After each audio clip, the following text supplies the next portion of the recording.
আসসালামু আলাইকুম, সবাই কেমন নিস ব্লগে স্বাগতম। আপনারা সব ভালো আছেন? আশা করি সব ভালো আছেন। আমিও ভালো আছি আলহামদুলিল্লাহ। আজকে আর একটা রেসিপি নিয়ে আইছি বুরহানি। যে কোনো সুপার শপ ও বুরহানির প্যাকেট মিলে আপনারা যে কোনো সুপার শপ তো আনতে পারবা, আইনা বানাইতে পারবা। প্রথমে আমি একটা ব্লেন্ডার ও 2টা কাঁচামরিচ ধনিয়া পাতারে ব্লেন্ড করছি। এখন আমি একটা মগর মাঝে বুরহানির মশলা ডাইলা দিছি, ব্লেন্ডার করা ধনিয়া পাতা কাঁচামরিচ দিছি, এখন চিনি দিছি।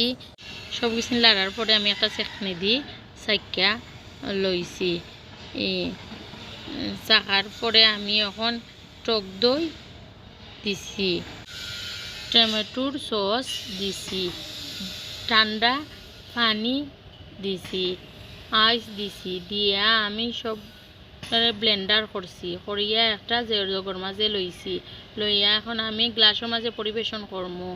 আমার বুরহানি আপনার জন্য ভালো লাগে, আমার রেসিপি ফলো করবা। আমার রেসিপি জন্য আপনার ভালো লাগে, লাইক কমেন্ট শেয়ার করবা, আমার পাশে থাকবা। আল্লাহ হাফিজ।